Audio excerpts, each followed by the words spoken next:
39 days until Aggie football. Guys, we have almost made it to college football in 2025.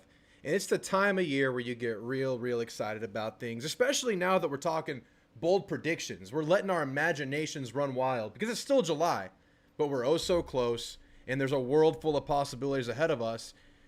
And I think after digesting this team and looking at it, there's a lot of reasons to be excited for Aggie football in a season where you get a lot of players back. You make it to year two of a coaching staff that many people believe in, many national, neutral bystanders believe in. And I think it's okay to be very excited about Aggie football in 2025. Guys, thanks for being with me. The call-in show, the live show is back for the foreseeable future. The busy summer is over. We are officially in college football prep mode. We're cranking out the videos. We're cranking out the live shows every week. And since it's so early, that's why we're doing bold predictions. I want to hear from you guys today. The call-in link is pinned in the chat. Click that. You'll enter a waiting room. It is super self-explanatory. All you need is an internet connection and a microphone, and you're in.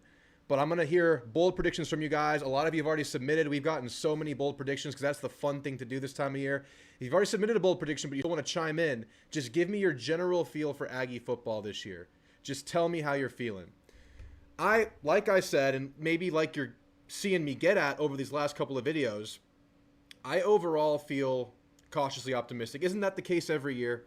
But I do feel like this team has less snags than what we've seen before. I think last year the big snag, the big holdup was offensive line, Connor Wigman health. We felt really good about the defense, and that actually ended up disappointing us. This year, I think maybe there are some questions about upside of certain areas on this team, but I don't know if I necessarily see those giant pitfalls. Maybe defensive tackle depth could be a pitfall, but that's something that injuries will have to bring forward. That's not just innately there until it happens. But I feel pretty decent, at least top to bottom, on a football team. And that scares the shit out of me because there's still this feeling in the back of my head. It's like, dude, we're A&M. How many times have we felt really good about a team and then come out a few weeks into the season, disappointment? And now, a few weeks into the season, you're on the road at Notre Dame, and that's a game that sets the tone for your year. So I advise caution.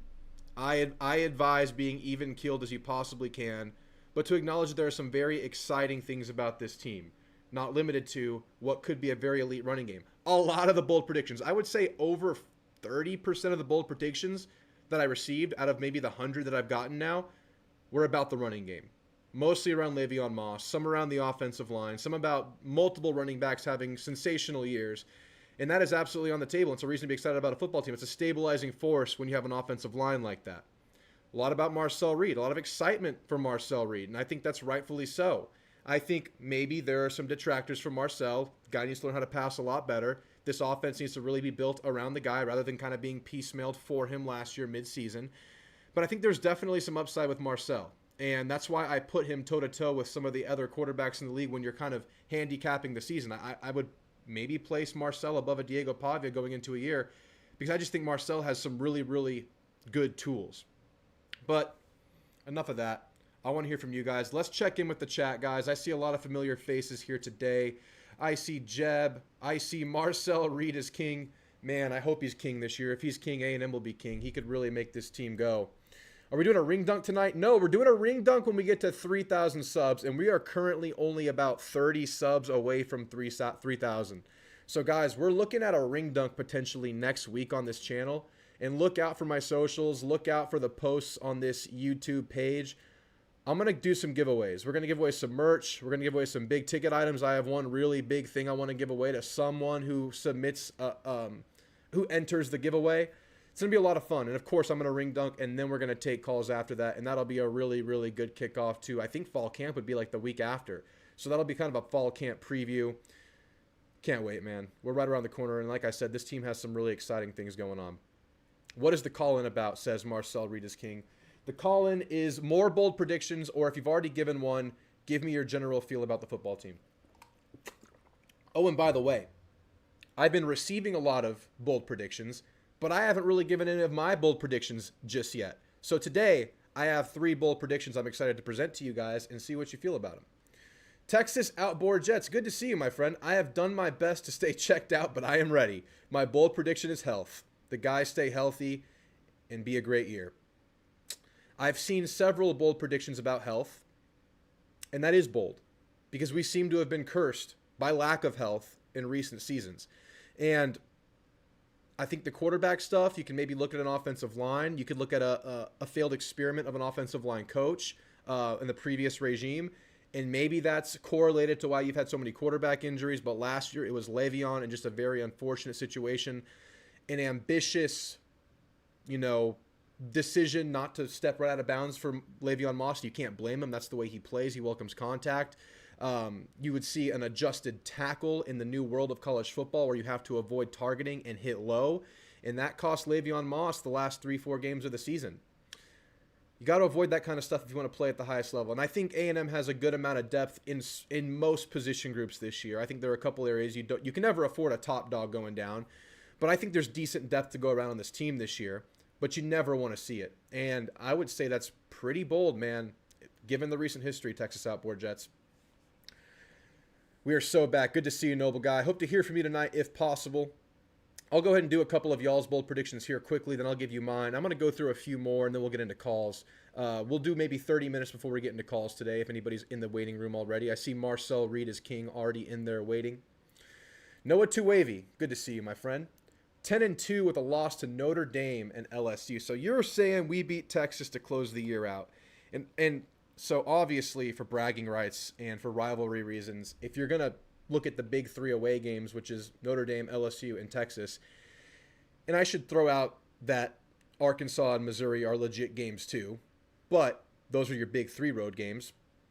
For the rivalry factor, Texas is obviously the one you want to win, but I think from a getting to the playoff perspective, 10-2 obviously gets you into this conference, but to have the best resume at a 9-3, if you end your year with a team that is likely at worst top 10 that time of year, who knows what happens, but likely at worst top 10 in Texas, and that's your kind of last dance before the big dance, and it's your last kind of showcase of what you are, that's huge. Even if it's 9-3, Noah, even if it's not the 10-2 that you're throwing out there, I'm going to say that's pretty bold because 10-2 is going to be tough, but I do think it's possible. It's just a really, really tough schedule. I like the team, though. But if you beat Texas, man, even 9-3 could take you places. Jeb says, bold predictions, our D-line could be better than last year's despite having 3 NFL guys gone. Look, Jeb, I'm just going to say we think alike, and I'm going to leave it at that. Stay tuned for later in the show. That's all I'm going to say.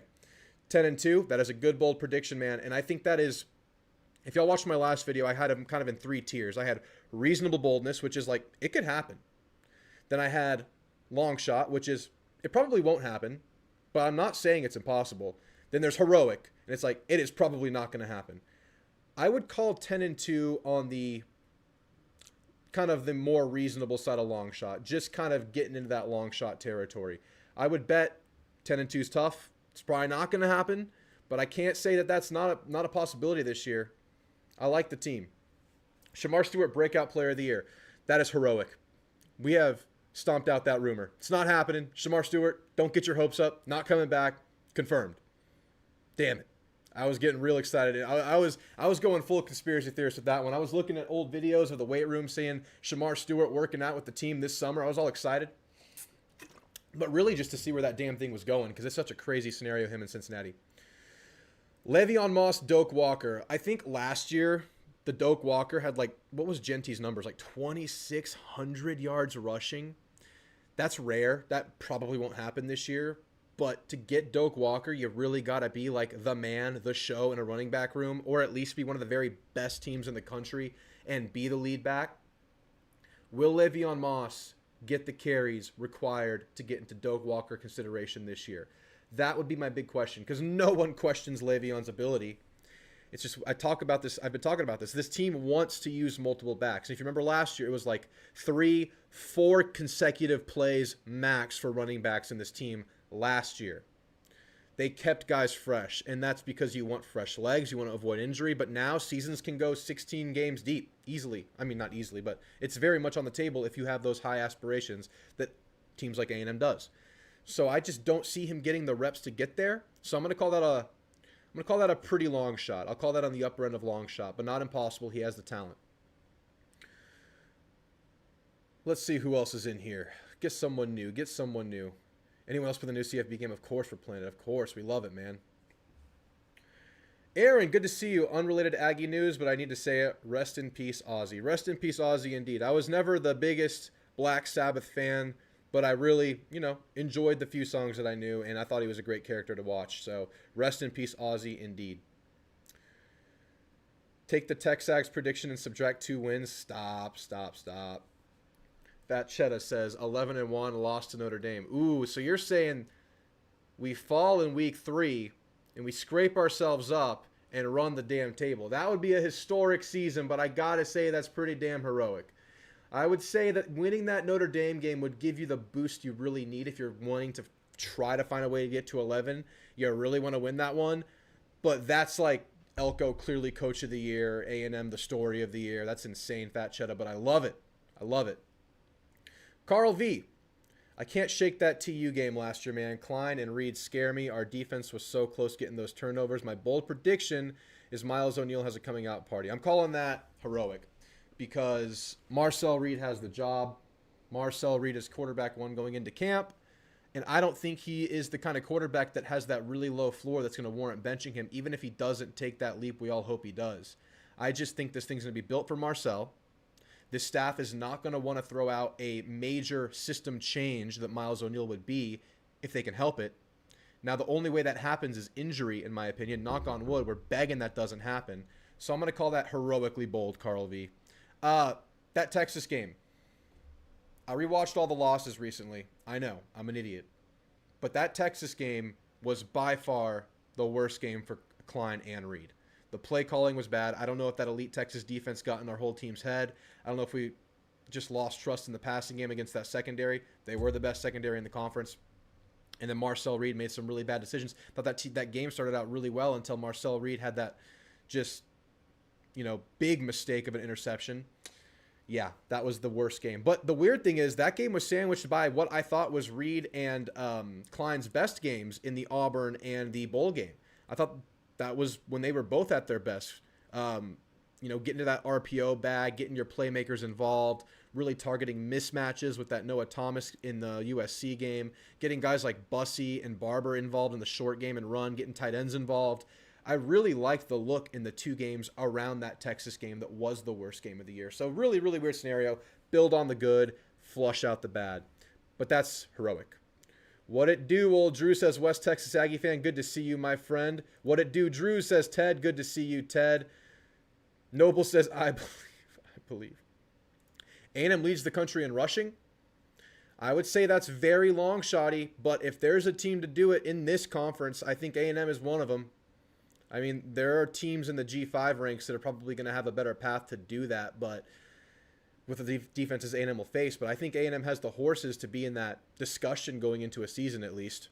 Rolly, good to see you, my friend. Hope you're doing well. Gingham indeed. Aaron's bold prediction. One more 8-4 season, 9 with a bowl win, and then the Ags take off in year 3.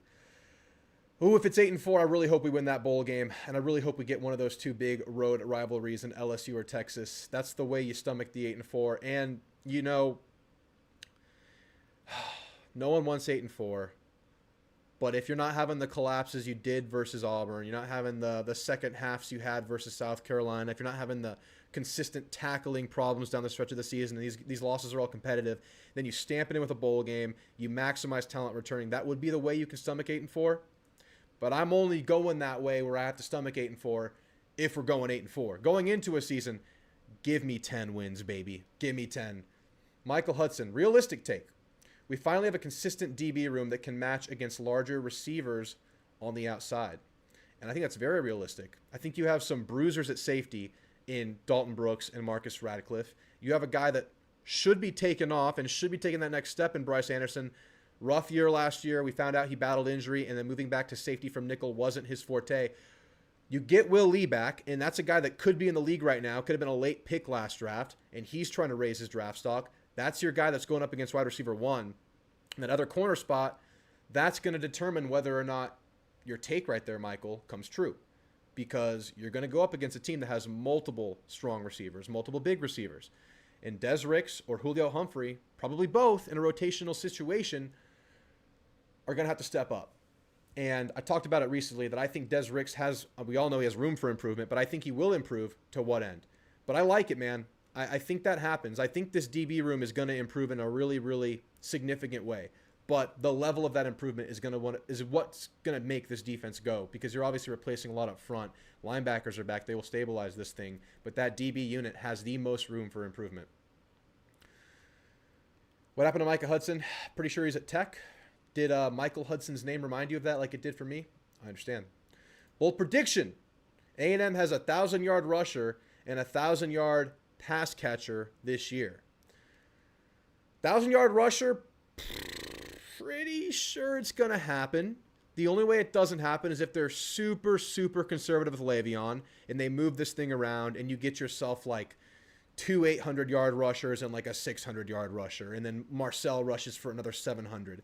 That's the path against the 1,000-yard rusher.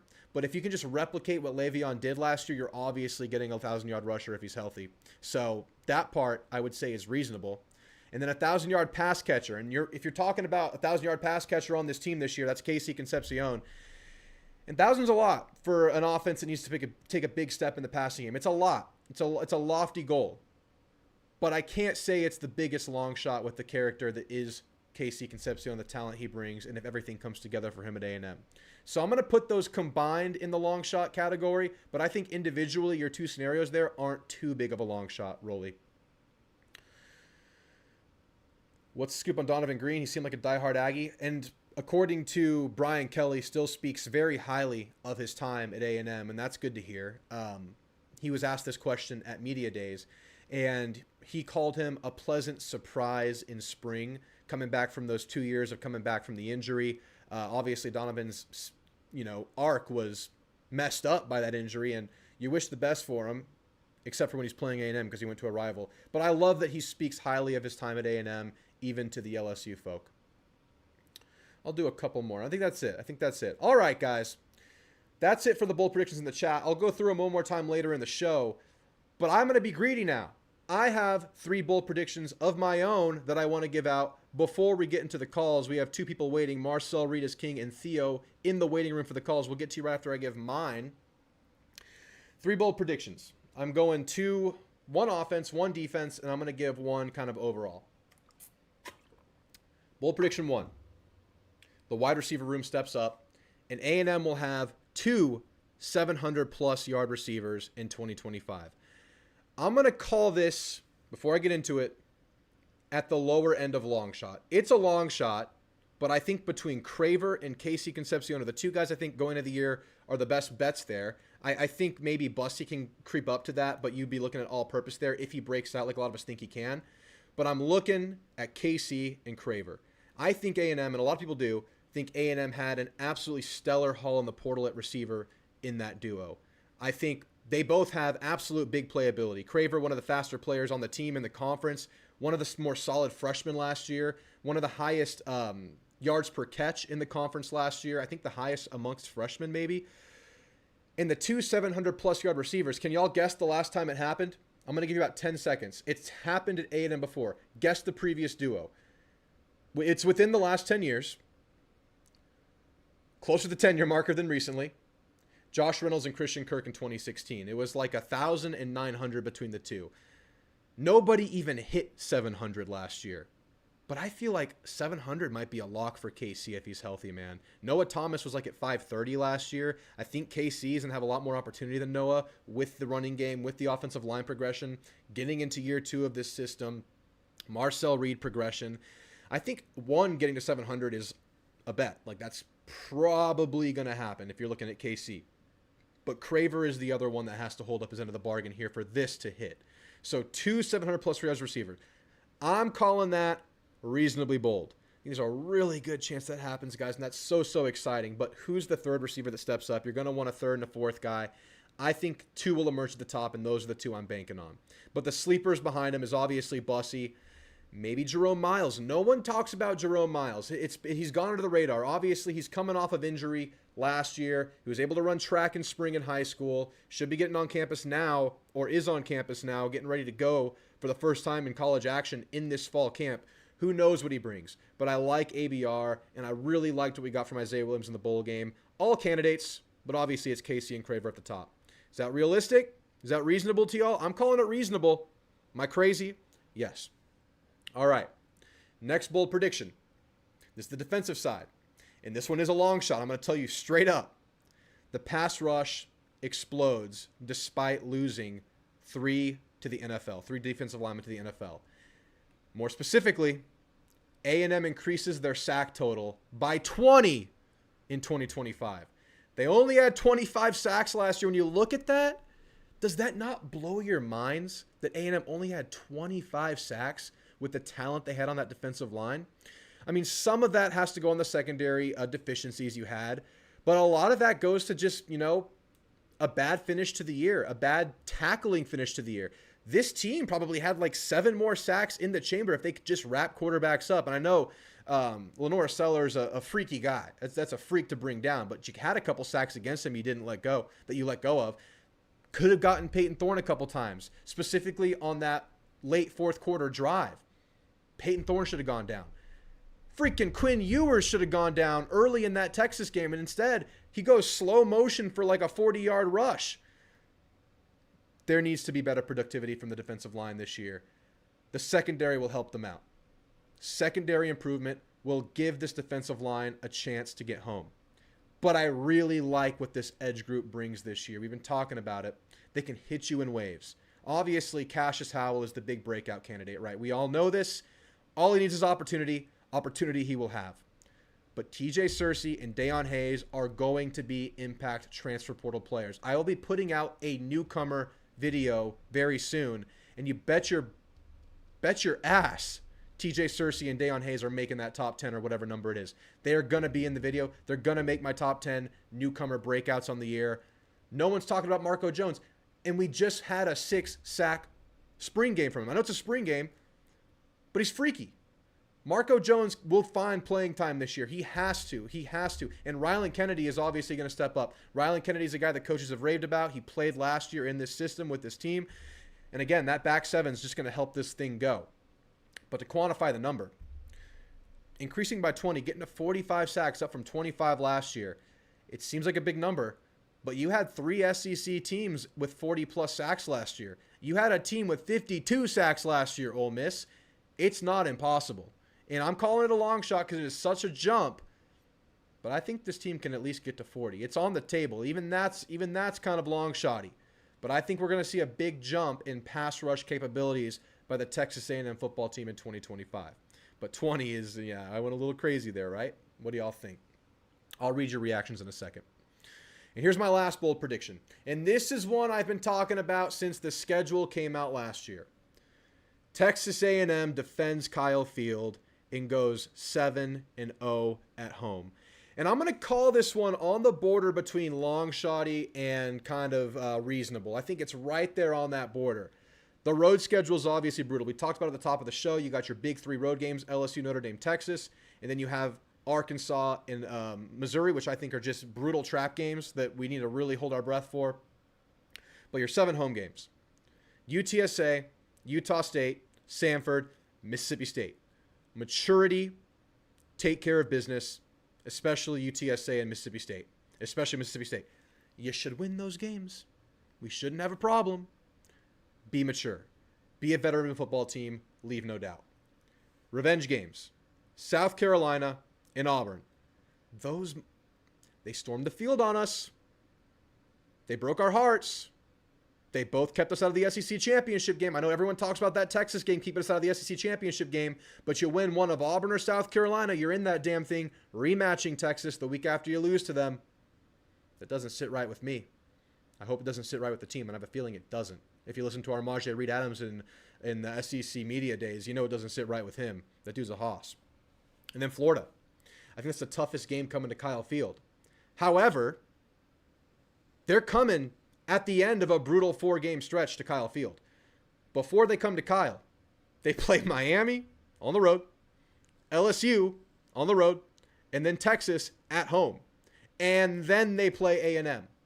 So you have a chance to catch them once they're beaten and bruised. But I still think that's the most talented team coming to our home field this year.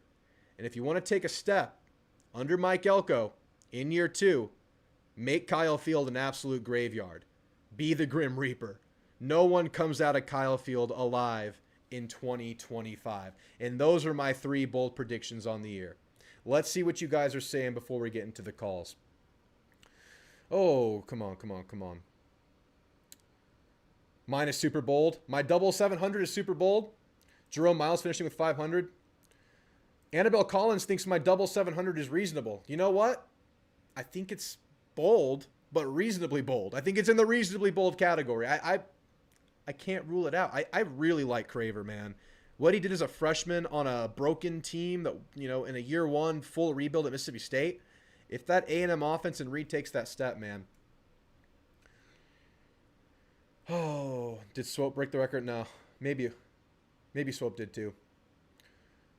When or ever have we gone undefeated at home? I don't know if that's ever happened, but I think this is the year where it could happen. Love the Reed Adams interview. It was awesome, man. It was awesome. It's possible. I'm high on Sellers, but not high on South Carolina roster. I'm the same way. They might have one of the best offensive and defensive players, talking about Dylan Stewart, in the conference, in the country. Maybe 2 top 5 players in their given positions. But the pieces around them really dwindled from that last year to this year. Not to mention, talk about Beamer ball. He talked about this at SEC Media Days. They have a new punter. They have a new kicker. They have a new holder. They have a new snapper. They have a new punt returner. They have a new kick returner. Beamer ball might be weird this year. It might not be as beamery as ball has been before. So South Carolina could be vulnerable, but we'll see. It's a long way away. That's the end of the season. I think it's in November. At least it's not in October. Bold prediction, defensive transfers will end in the 3 of 4 top players on the team minus offensive line play. Okay, you're saying that, whoa, you think overall. Wow, so that'd be Deion Hayes, Casey Concepcion, and maybe like a Craver or maybe like a Cersei or maybe like a Humphrey. That's pretty bold because I could see 2. I'm telling you guys, I'm really high on Deion Hayes. I'm bored. I'm deciding who's going to be my top 3 of the newcomer breakouts in this next video. Deion Hayes is a contender to me going into a year. His Pitt film is awesome. The coaches, the players rave about him. I think Torrin York singled him out at Media Days. Really high on this guy. He's gonna really affect this team. 92 and 91 were undefeated at home. 94 was undefeated at home. Yeah, it's not an easy home schedule, but obviously your toughest 3 games are on the road. So still an SEC schedule at home. It's still going to be very, very tough. I think it was 91, 92, and 94 from what y'all are saying were the last times they went undefeated at home. David Franz is our historian. The times that A&M has gone undefeated at home in recent history. Here's our encyclopedia. 85, 86, 87, 90, 91, 92, 93, 94, 97, 98, 99, 20. David, was that off the riff? Was that off the cuff? Or did you look that up? I have a feeling that was out of your brain, dude. Well done. Well played, David. The 90s were fun times for the Aggies. Hell yeah, they were. All right, guys. I'm going to step to the restroom real quick, and we're going to get into calls. You know how this goes. Drew chugs caffeine and water for these shows, and he has to use the restroom. Give me 1 minute.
All right, we got to buckle in because I'm going to keep reading bold takes after we take these calls. We have 2 people waiting. Anyone else wants to get in, now's a great time to click that link that is pinned in the chat. Give me your bold predictions or just your general feel about the team.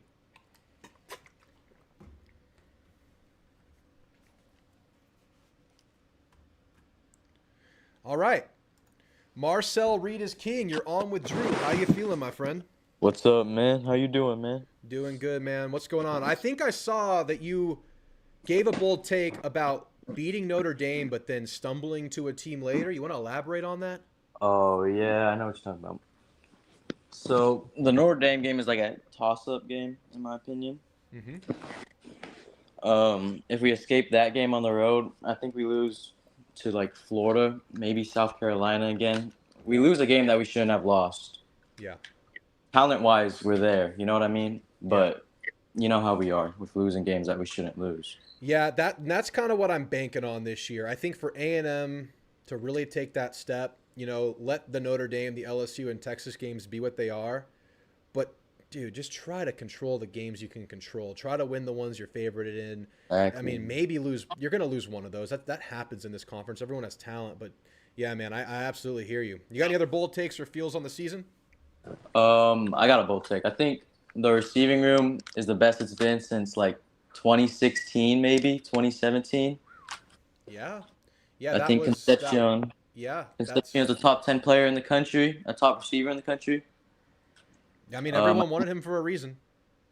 Craver's a top 20 back in the SEC. I think. I think Busty's got to have a breakout year. I think our receiving room's gonna look really good, man. I think it's true. So the 2016 one, that was Reynolds and Kirk, and then If I'm not mistaken, I think so. yeah, and the Yeah. 2017 was, I think that was Kirk and what's that guy's name? It was like a 1 year I, breakout rat. yeah, I know who you're talking about. I forgot his name, man. Yeah, yeah, yeah. Well, I think there's a really good chance you're right. I think that's a reason a lot of people are excited about A&M because obviously the running game is there too, and if you add that elite receiver group that we think it could be, I mean they got a lot to prove, but they've shown a lot. Then yeah, man, that could be a dynamic offense.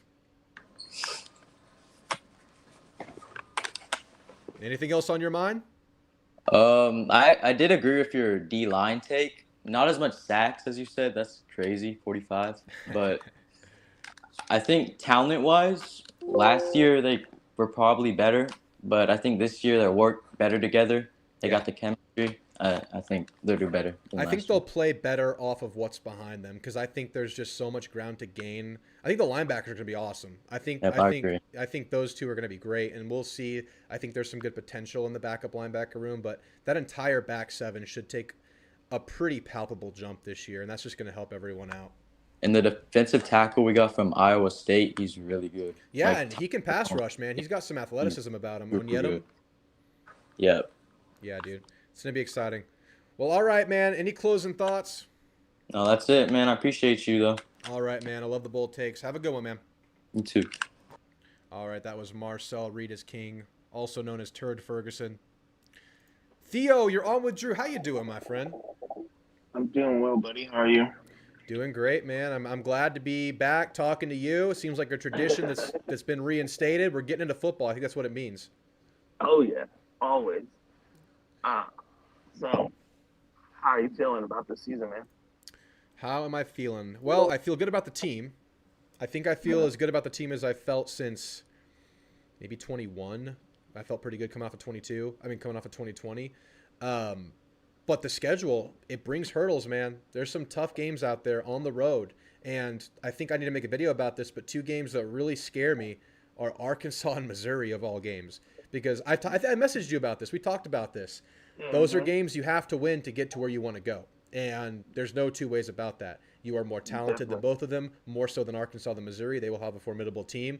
But they're on the road, and they're teams that are going to show up to want to beat you. And that was something that A&M struggled with down the stretch last year versus Auburn and South Carolina. So those are two games that scare me. And obviously, I mean, you got three really, really deep hurdles on your team, kind of deep trenches on your schedule in Notre Dame, Texas, and LSU. So as good as I feel about this team taking steps, I feel like this Klein offense is going to find its footing in year two. I feel like this offensive line is going to help that happen. I think there's going to be major steps, like I just said, in that back seven. But is it enough to overcome those hurdles is my big question. I'm the same way. That's why when anyone asks me for like record predictions or anything like that, it's 8-4 to me. Still 8-4. Um, Yeah, it's reasonable. it's because I'm really worried about, like you said, Missouri, but Arkansas to me. Because going up to Fayetteville, anything can happen to Fayetteville. It's happened to LSU, it's happened to Bama, it's happened to Texas a few times. You know, you just go up there and it is a weird place to play. It happens to our basketball team anytime we go up there. It's like a No, house you're of right. horrors for us there, It really almost as is. bad as Mississippi State in Starksville. Yeah, So you're not joking. Hey, do you have a way to turn your mic up a little bit? You're a little bit quiet. If you could switch like to or from speaker, whatever you're on, if you could adjust that, that'd be great. But yeah, man. And you look at Arkansas, and they're not a team that's had a particularly good amount of success recently. And you would think, oh, this is a smaller program, not as much money. They probably have a dinky stadium. That stadium is huge. I think it seats like 80,000 plus, and they are going to show up to beat a Texas-based school. They hate Texas, they hate A&M, and that is a really, really good fan base. So that is going to be a hostile environment. Even if their season goes south, they're going to show up, especially considering that's the first game that's at their home turf, not at Jerry World, and they get the first one in their home stadium. So there's going to be a stadium atmosphere. There's going to be a stadium element there. There's going to be a rivalry element there. They have a quarterback, like that quarterback style, that can be a great equalizer, a guy that can throw on the run, can make crazy throws that not a lot of guys can make. One of those great equalizers as a quarterback. Now, he has ups and downs. He is a kind of a wild card. But if you hit him on an upside in Taylon Green, he could punish you. By reports, they should have an improved offensive line, finally, under Sam Pittman, the offensive line coach that he is. Looks like that might actually be settled this year. They have some decent running backs. I'm not sure about receiver, though. But it's a hurdle. I can't just skip by Arkansas and Missouri, and I really hope this team's not going to do that. and Patino's still there, so you know what he's going to bring in terms of the offense. It's not going to be fun to play. Oh no. And then, if I'm not mistaken, that's either before LSU or after LSU. So we're going to be hurt and banged up, going into that rivalry game as well. So it's Yeah. That game is after Florida and before LSU on the road. Right. So that is it's such a trap game. It is such a trap game if you want to call it any kind of game a trap game. And then Missouri is after LSU, but it's also after a bye week, and that's great. You can regroup. But coming off of that, Florida, Arkansas, LSU trio, and not having had a bye week since week 4. There's a chance to come out of that bye week hungover at Missouri as well. So those are two just absolute key games in my opinion. It's those two, and then defending home turf, and then let the other 3 be what they are. I agree. I wanted to jump into a bold prediction real quick. Yeah. And I think that Cersei is going to bring us a Cassius Howell / Scooby Wright type impact on this defense this year. And I say that because just like Scooby was last year, a lot of the Florida people are down talking Cersei. And then when I look at his film tape, he has a lot of athletic bend to him that he wasn't able to use at Florida as often, nor was able to stay as healthy and in the rotation. So I'm hoping with the change of scenery, he has that Scooby Wright change. Scooby Williams, but yes, I see it. And maybe there's like this thing coming back to Bateman, and say what you will about Bateman. It worked for Scooby, and that was his position coach last year at linebacker. Maybe it can work for TJ Cersei as well. And you talk about I think you're talking about having the ability just to cut loose and use your talent to just straight up pass rush and not stun as much, maybe not drop back as much. I think that's what you're getting at maybe with him having that opportunity more. Well, A&M and their defensive schemes will have to help with that, because we talked about it and we saw film breakdowns about it, how maybe A&M got a little bit too cute with their stunning down the stretch of the year and not just leaning on that immense talent that they had on that defensive line. And we think there will be major adjustments to this defense, maybe not schematically, but maybe stuff like that, just tweaks, if you will. And that could be one right there. And with the skill set you have in a Cersei and just the edge rush nature of this defensive end room, I would say the whole room on that spectrum of like strong side to edge rusher, it heavily leans edge rushy, if you will. They should. They should let these guys cut loose, especially on these passing scenarios. They should not be twisting as much as they did last year. So I'm with you there. And I think Cersei, I don't even know if I mentioned Cersei enough. And he's done nothing but he improved, man. He got better and better at Florida. But same thing as Scooby. I like the analogy there. Yeah. And my final, I guess, hot take of the offseason would be, I think we beat LSU, but we dropped one randomly. So I kind of fear like we'll beat LSU, but we'll lose to Arkansas, and that's what will catalyze us to beat LSU. Yeah. Because We'll go up there to Arkansas, we'll lose, and we'll be mad and angry that we lost to Arkansas, and then the next week we'll take it out on LSU. Would that not be like the most A&M thing ever? And I would just hope that doesn't happen just so we're not doing A&M bad things. But it makes a lot of sense. I see what you're saying there. I like the pick, man. I like the pick. I haven't decided my game-by-game, win-loss thing just yet, but I really like where you're going with that. LSU, to me, I know their fan base is really high on their own team. A lot of people are really high on LSU. But I have questions. It's a team that in some very key areas like offensive line and secondary are heavily, heavily built by the portal. And those are two areas that require continuity and chemistry. And that's a lot of ground to make up quickly to get where you want to go as a team. So that's some pause for me. And I have the same question about Texas and their offensive line. The loss of their tackles. Yeah. Having two bookend tackles like that you can trust on, one-on-one coverage with good defensive ends and blitzing players like that, those are hard to replace, especially right away. Yeah. Both teams are replacing those things, LSU and Texas. Mm-hmm. So my question with them is how that's going to work its way out. Yeah. I really have questions about everyone in the SEC. Except maybe Georgia, and I don't know if that's because I don't hear a lot about Georgia. Yeah, we never play them, so. But everyone else, I have questions. I really question if DeBoer is going to be the fit for Bama. I question if Vanderbilt has enough talent to actually start contending for the SEC. I question if South Carolina has retained enough talent to keep where they were.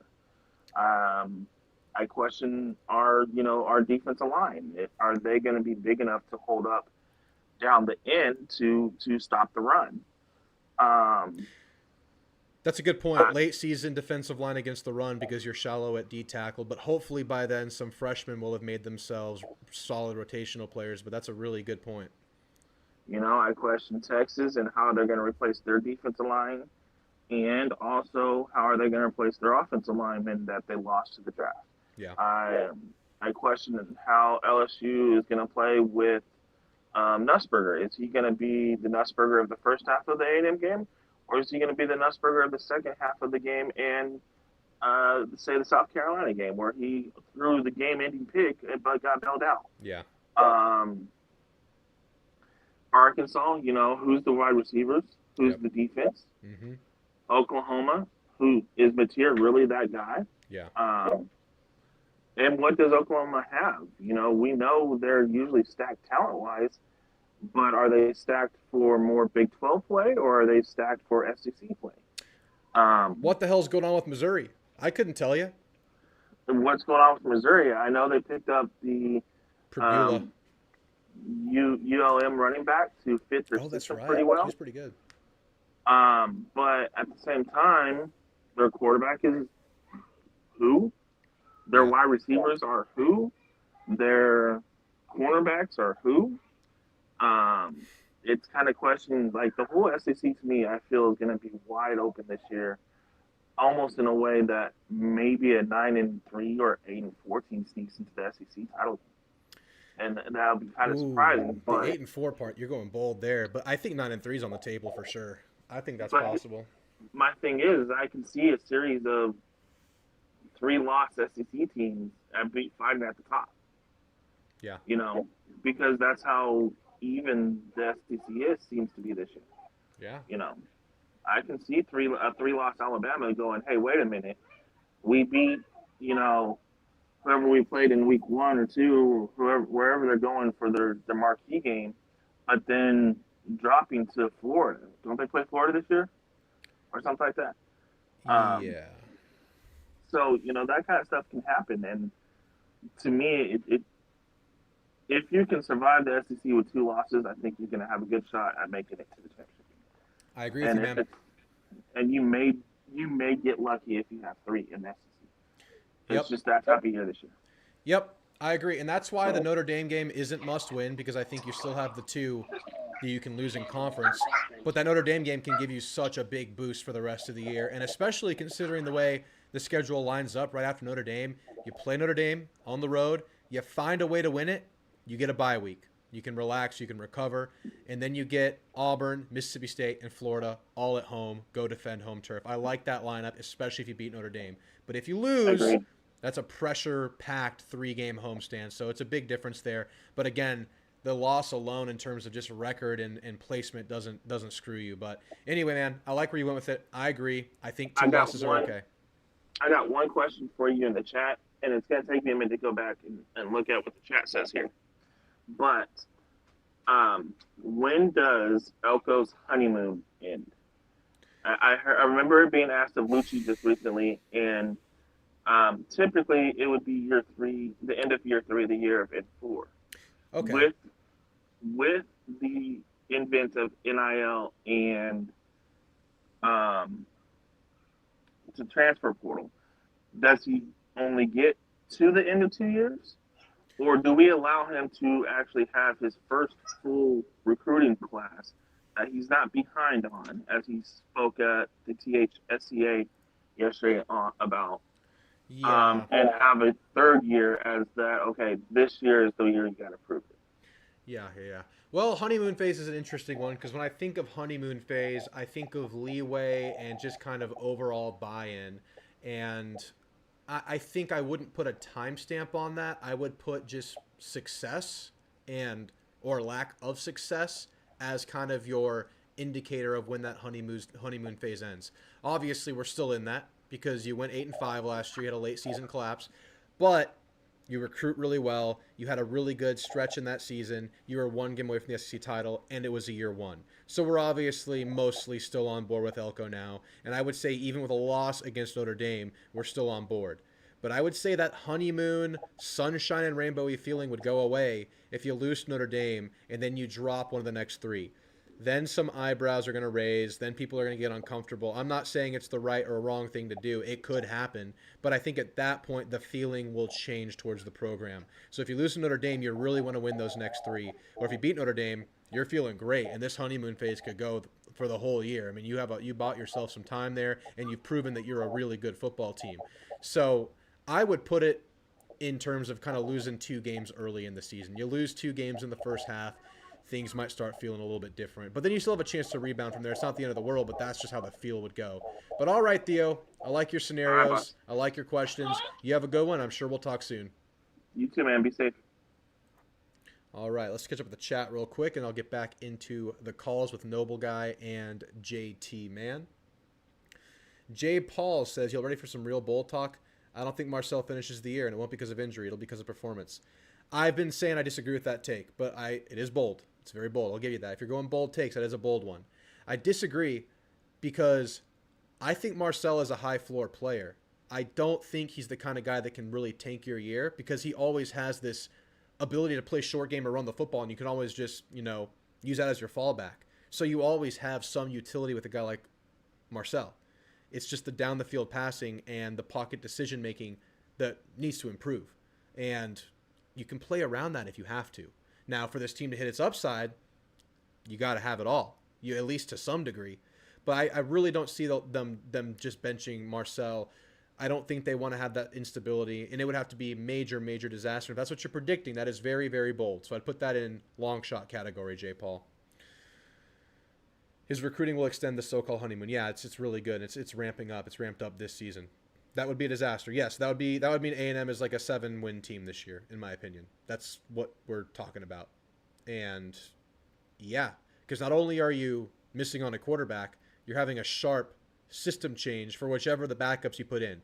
Because neither Zeno nor O'Neal are the runner that Marcel is. And this thing's being built for a running quarterback. This thing is being built for Marcel Reed right now. And this has been altered from how it started for Connor Wigman. I hope I'm wrong too, but just watching the games again, it wasn't there and didn't get better.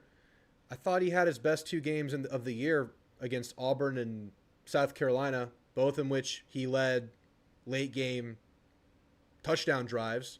The defense didn't hold up, and that was him as a freshman in a year 1 system. And there's a lot of excuses there, but that's the reality of the situation. I think he improved. I think he got better, and I thought he started strong too. I thought him going out there and commanding the offense versus Florida, first start ever on the road, was admirable. I liked a lot of what we got from Marcel last year. Obviously, it wasn't perfect, and we need to see steps forward. But, I mean, if he just polished where he left off in that USC game, it doesn't even have to be a huge leap. If he just takes a good step forward from that USC performance, I think Reed's enough with this offense and what's around him. Now let's go to the opposite of that spectrum. F-Zero Chili. Marcel will win the Heisman. This is what Aggie fans are. We have Marcel getting benched, and then we have Marcel on the Heisman. This is July. I love it. I love it. I just don't think O'Neal fits this offense. He was recruited by Jimbo. I think it can be built for O'Neal, but I think we all can see that Klein runs a more streamlined offense that's running quarterback friendly and less drop back and read the defense quarterback friendly. Play to win. Good to see you, man. I see you in the waiting room. We'll get you on here shortly. I'm very, very excited to hear from you, my friend. Good to see you back. If Marcel gets benched, we're in big trouble. Okay. All right. Let's just say Marcel doesn't get benched, please. Please, for the love of all things good. Noble guy. We got Noble guy. We got Theo. We got Play to Win. 3 of the holdovers from last year. We got JT, man. He's been around a long time. We got Marcel Reed as king. We got some familiar faces out here today, Noble. How you feeling? Ooh, July, like you said, look, we don't know a damn thing, so we're just throwing stuff at the wall. Exactly. It's beautiful, isn't it? Yeah, I mean, heck, like whoever had the the nuclear take, let's just speculate on that, Why not? Let's imagine a war. Wait, let me read that nuclear take. You cut out real quick. Let me read that nuclear take so everyone can get on the same page here. We had one nuclear take that I threw in the video last night. The comment is about A&M winning, going 15-0 or whatever. Let me read it. Oh, you're breaking up on me there, brother. I know. We're breaking up a little bit. But the nuclear take was Christian Walker said it. He put his name on it, so I'll say his name. Ags go undefeated, win everything. Reed throws for 5K, rushes for 1K. Total touchdown number in the 40s, winning the Heisman by a landslide. But he also says, I'm so unbelievably delusional. Okay. The craziest part is that, like, the going undefeated part is not even the hardest part about that whole take. It's the 5,000 passing yards. That's not going to happen. If we went 15-0, that's just not happening. Basically, we're getting Joe Burrow and Michael Vick wrapped into one. That's basically what he's saying.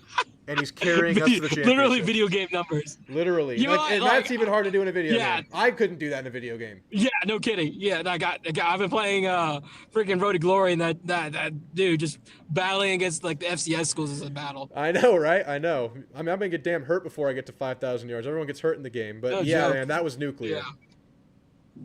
Yeah, so, but, it's fun to think about. I will say, looking at our schedule is so, for lack of a better term, interesting, because we have a majority of our home games are all up front, and the plus side is that it does give us like our team, like that being said, they're not young, but it gives the team the time to get comfortable at home. But then we got 3 road battles back to back weeks. Well, I guess there's a bye mixed in there. I know that. It's a long time away from home. It is. And then we got to come back to South Carolina, which, for the love of God, like we just got to beat South Carolina. That game pissed me off so much, somehow more than Auburn. I don't know. Both of them were really bad. I could spin either one, but I think we just got so embarrassed by South Carolina, especially after all the smack talking we were doing, or at least I was doing after the LSU game. So wasn't prepared to get punched in the face like that. So I really didn't like that. Losing Le'Veon in that game. And yeah, man, let me ask you this. What do you want the record to look like? And I'll ask the chat the same thing. I got the schedule pulled up. What do y'all want the record, or what should the record look like? For the whole season, or up until this road stretch? I'll say UTSA through Florida. Before you do that 3-game one road loss. Stretch. It has to be one loss. One loss. I'm thinking the same thing. Thing. If you have more than one loss going into that road stretch, dude, welcome back 8-4 or worse. If you're undefeated somehow, so obviously that means you beat Notre Dame, you ran the table against the home stretch. I would feel real at that point. You might as well start thinking. Let's just say you're undefeated going into that. You probably feel pretty good about your chances against Arkansas, and then you got an absolute night game battle in Death Valley, and like they were already feeling some type of way about us after last year, but knowing that like we're gonna get like game of the week, in that situation, undefeated A&M and probably a one-loss LSU. But look, man, LSU has quite the path to get there too. At Clemson, at Ole Miss, home versus Florida, that's South a loss. Carolina Clemson's a loss. and at Vandy, which I think they win comfortably, but who knows? I mean, they got their work cut out for them too, and they're breaking in. Like I was just saying, a lot of transfer portal players that are playing pivotal roles on their team. I mean, that's a big deal. No, so they take. I think South Carolina's at home, isn't it? Yeah, for them it is.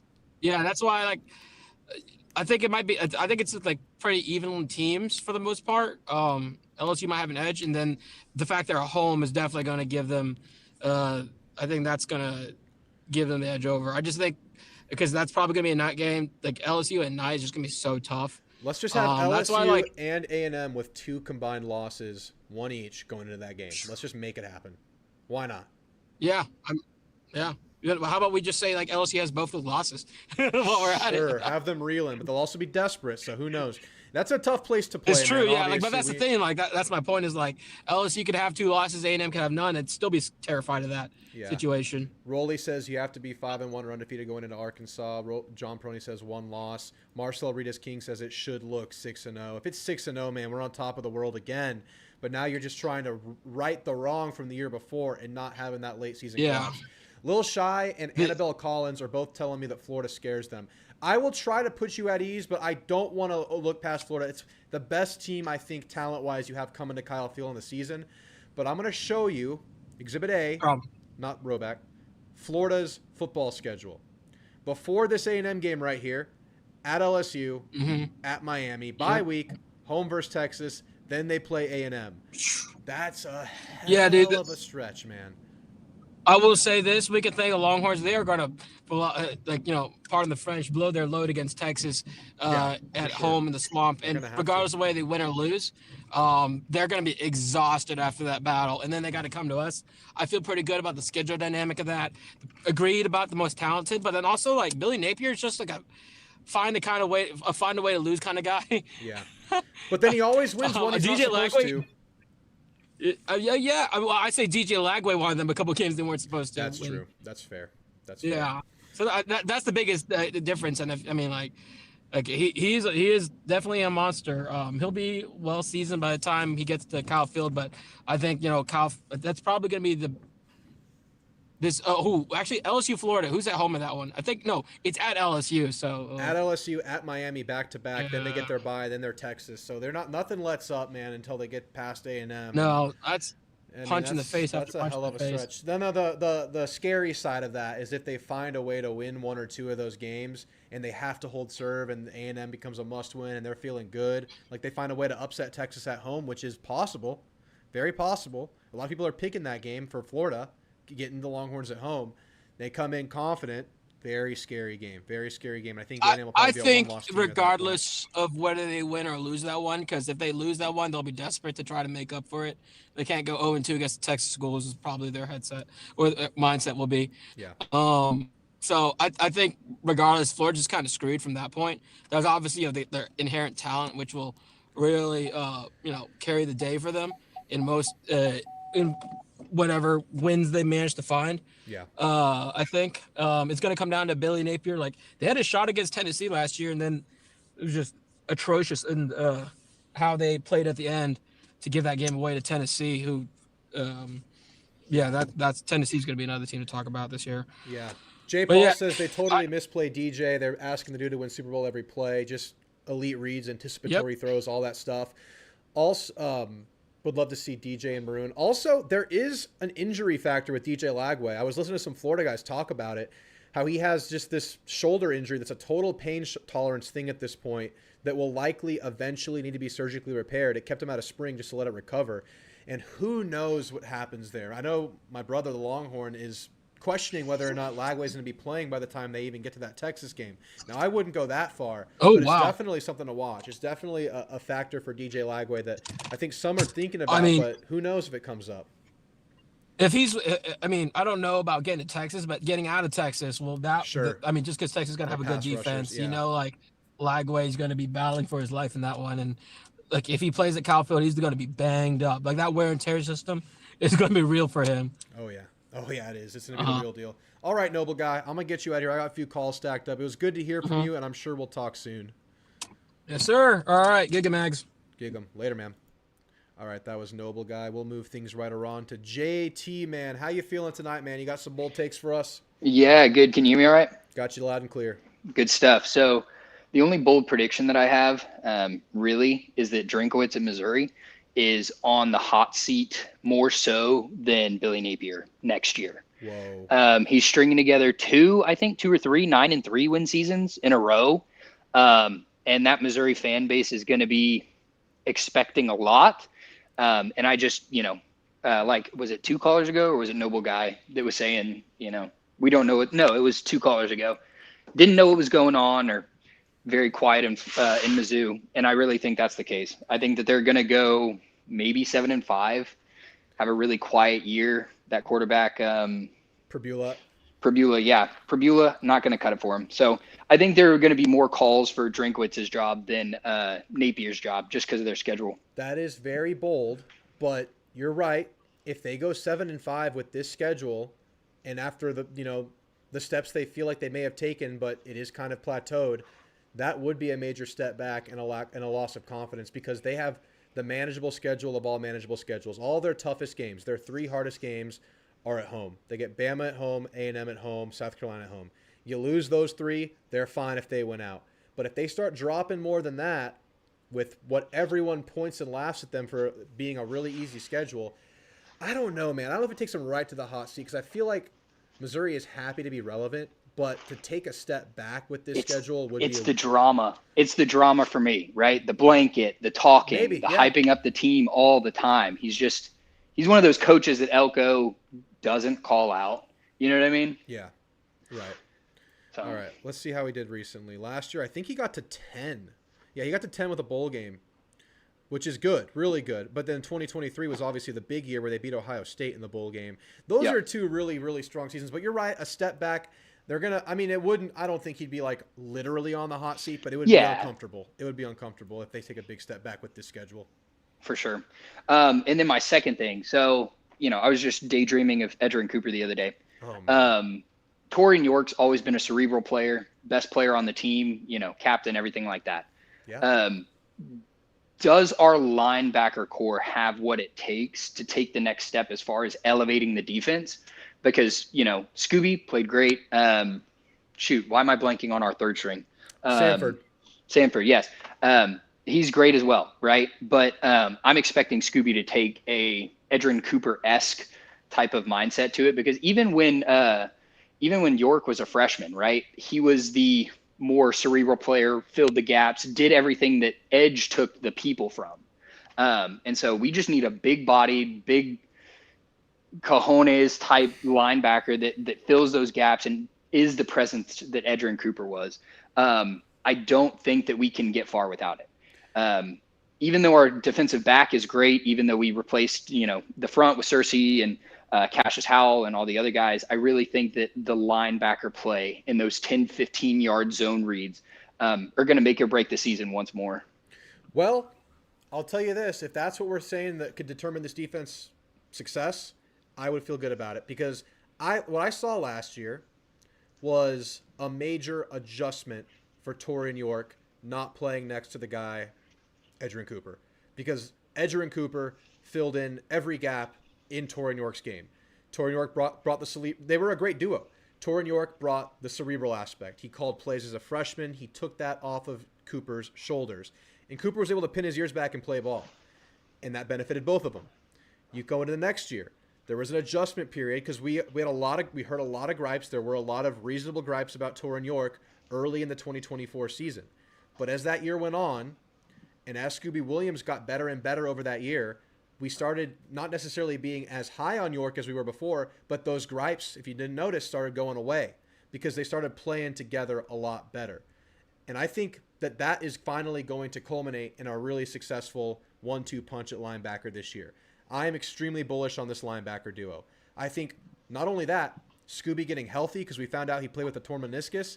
I think we're going to see him fly around. And we're also hearing that Torrin York has shed some weight, maybe going to have a little bit more step in his game. Maybe that adds a little bit to where he's weak and he brings that cerebral aspect and he's more comfortable next to that guy. Now, one question that has to be asked is sometimes that defensive line are the blockers that open up gaps for linebackers to make tackles. We do have to replace some, big guys in Shamar Turner, and a guy that we don't talk about enough replacing is Rodas Johnson, who was a really, really solid piece off the bench last year. And those guys open up the linebackers to make those tackles and make those plays and stuff those zone reads. Because if you have offensive linemen getting to that next level very easily and those guys aren't holding their ground and they're getting to those linebackers fast and those combo blocks and they're getting touched up by offensive linemen, they're not making plays. So if you're going to have one hold up about the linebackers, it would be that interior defensive line taking that step after those two guys. But in a vacuum, I could not be more excited to see these linebackers go to work this year. You talked about the backups.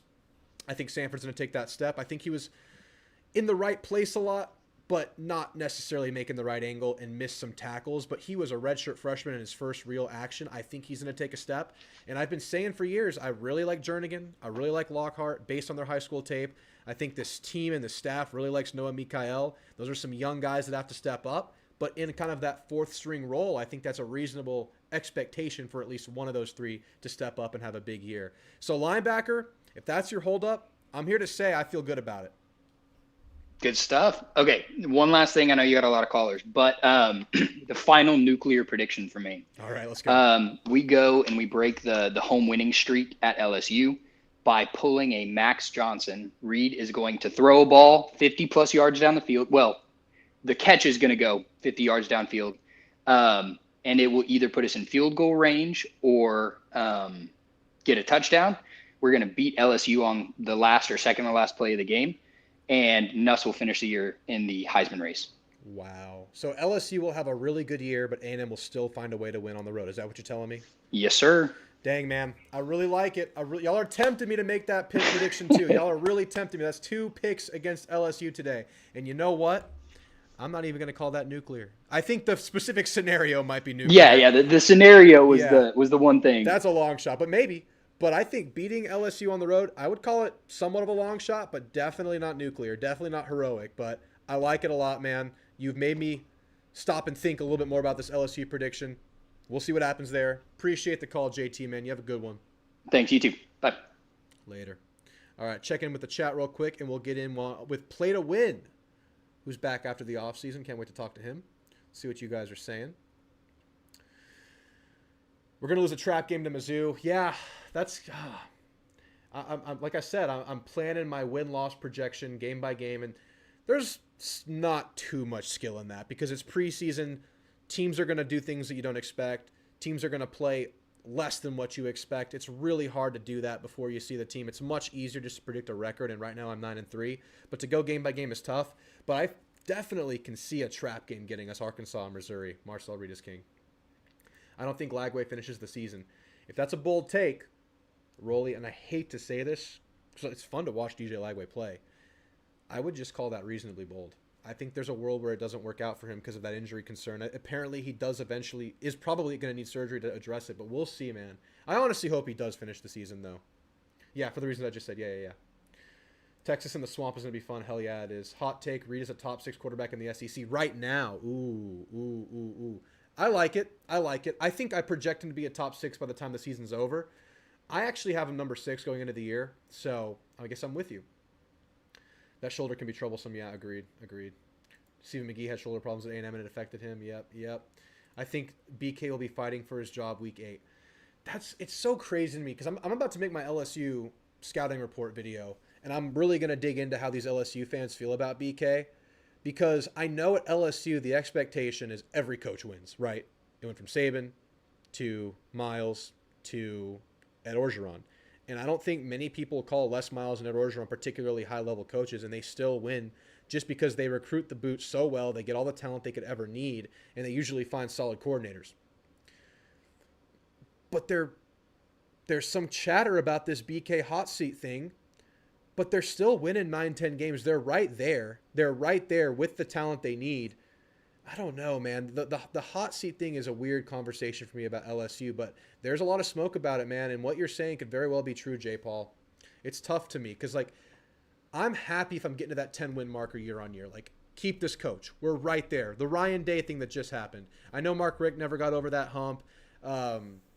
Some other guys haven't gotten over that hump, but being in that 10-win marker in a tough conference, I'm running this thing back for a long time. This thing has to get stale for a long time. Like what Mark Richt, that went on for a long time with Georgia.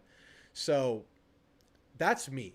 And we've talked about this kind of thing before. I will take that sustained success, and you just need to break through that 1 year.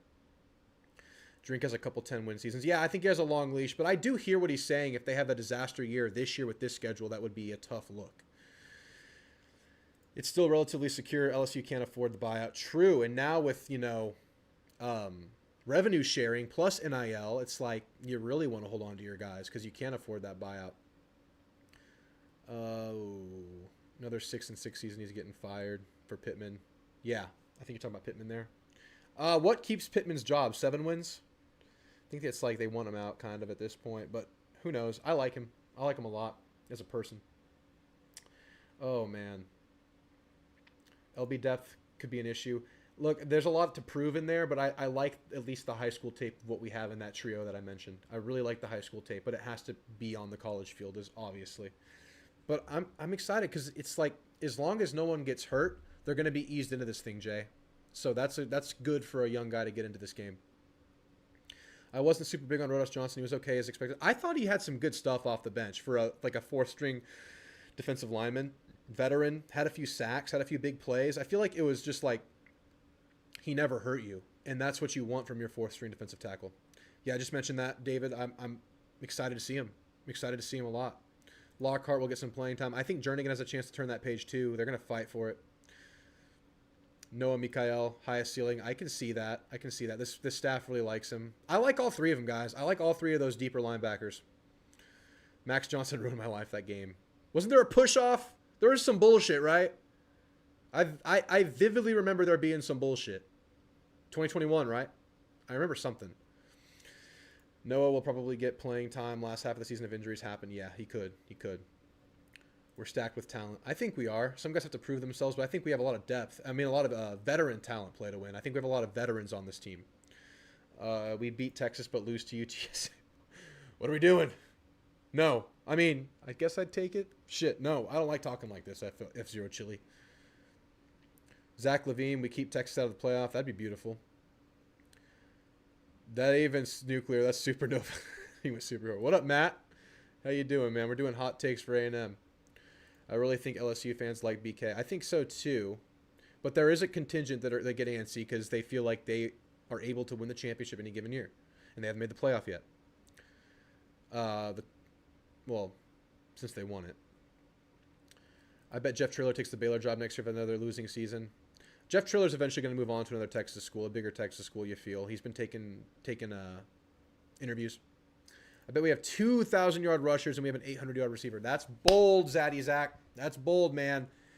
2,000-yard rushers. I think it's possible. I think it's more likely we have like 3 700-yard rushers. But it's possible, man. If Ruben Owens has that year, especially if you're calling all-purpose yards, I think it's possible, but it's a long shot. 800-yard receiver, I think very good chance that happens. But not guaranteed. They love Aranda there. All right, let's get into our last caller of the day. Play to win. How you doing, my friend? Have you had yourself a nice offseason? Are you rested and recharged for the season to come? Man, I'm glad to be back, man. I saw a couple of faces, or, a couple of guys in the room, Noble Guy, Asian Persuasion. And I was like, man, I'm feeling good. We're back. Absolutely. We are back. Yep. I mean, it's been a year ago this month that I came on the show. I just retired. I remember that. And we were going over things this season, the players, get familiar with them. And I was just looking over the roster. I mean, it's like we're overstacked with talent, man. We got Scooby Williams, my man Bryce Anderson, he's back. Terry Bussey, Des Ricks, Will Lee, Reuben Owens, Amari Daniels, DJ Hicks, Tariq Chappelle, Casey Concepcion, Le'Veon Moss. I'm like, oh my God, Cassius Howe. It just goes on and on and on. We brought a lot back. Our team lead, Marcel Reed, right. Let's see who else. The whole O-line. Yeah, I think we were hurt. I think maybe the linebacker, fresh legs in the linebacker group. We might be hurt. I hope we're not hurting there. I hope we got at least 3. No, I think at linebacker you have someone who played off the bench in Damian Sanford. He does need to take a step forward, but I think the experience will do him well. But yeah, you don't want to sustain a linebacker injury. I would say that. I would say you have great experience there at the top, but you're looking at a lot of fresh, like you just said, fresh legs, some green guys behind him.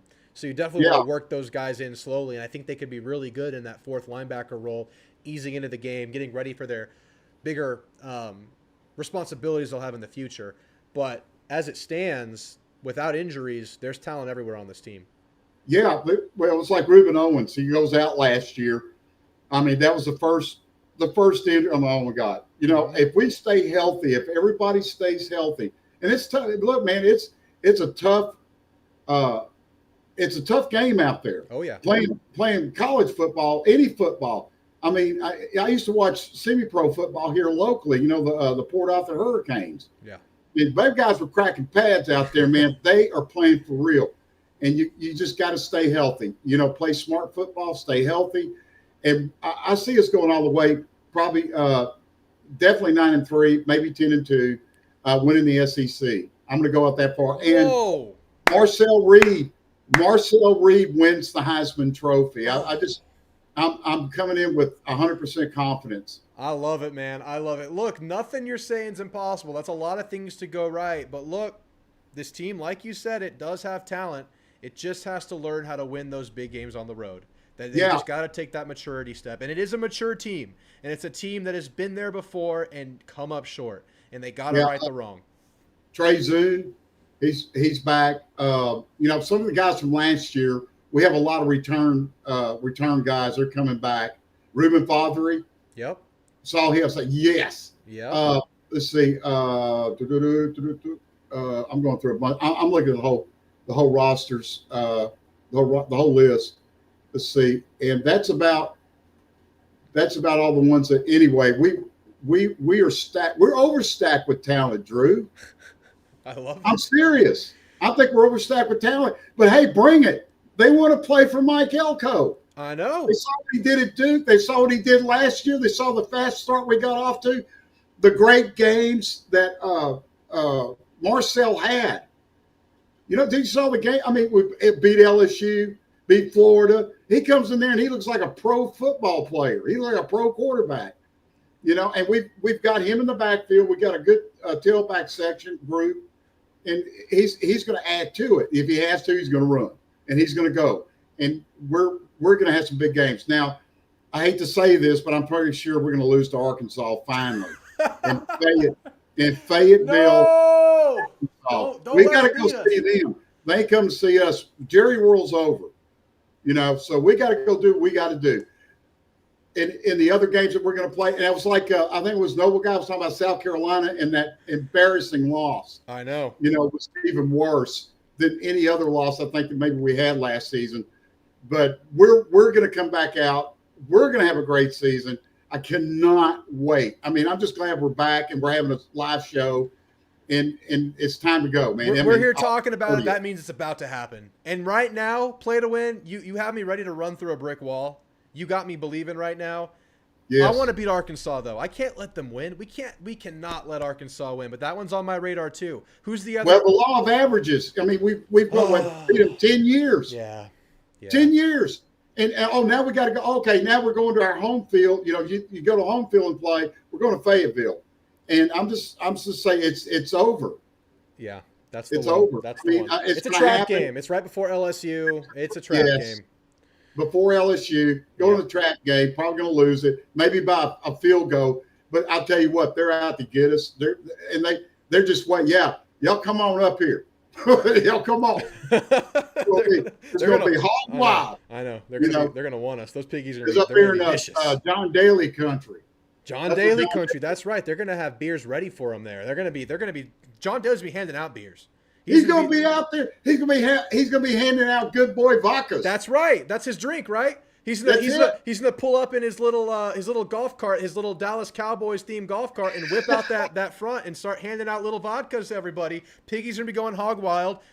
That's a scary game, and you're making. That's so what you're he's gonna get the guys fired up. He's gonna open up that. He's gonna open up that hood, and those good boy vodkas will be coming out. He can be handing them out to everybody. Hey man, beat A&M. I mean, I can just see it now. They're gonna be hyped up. I'll say this though, a lot of Aggies. A lot of Aggies, including some people on the football team, they hunt hog. They hunt hog. They go hog hunting. They go feral hog hunting. They go feral hog hunting. Edgerrin Cooper, big hog hunter, man. He was a big time hog hunter, man. We got to go hunt some hog this year. You're scaring me with that game, but you're making me feel really good overall. A lot of what you said has been bold, but give me your big bold take on the year. Give me something. Give me something that's kind of unique, and what's one thing you see happening that's crazy? The biggest thing that I see happening, that I think for A&M, is the win streak. The 10-2 is a possibility. Definitely 9-3. I'm pretty certain. Yeah. The big games, we're not going to fold like a lawn chair. We're going to be in there. These guys are coming back, and they remember last year. And that's all they need. That's all the motivation they need. Oh, yeah, I remember what South Carolina did to us. Come on down. Come on. I can't wait. I brought that up earlier. Revenge games versus South Carolina and Auburn. Come on down to Kyle Field. Yeah, we'll see you. We'll see you at Kyle Field here in Texas. Come on. So these players feel the same way. The biggest takeaway is the SEC. We win the SEC championship. Yeah. I don't know why I shouldn't even have asked. You already gave it to me. You're absolutely right. Play to win. You got me feeling energized. You have me excited to be back on the call-in show with y'all. Man. I'd have been on sooner, but my girlfriend was over here. She just left. Oh, I understand. She just came by to visit. She was going to see the grandbaby. Her daughter-in-law and son had Mackenzie, and she was just coming here in town, and she was here. So she come by to say hi.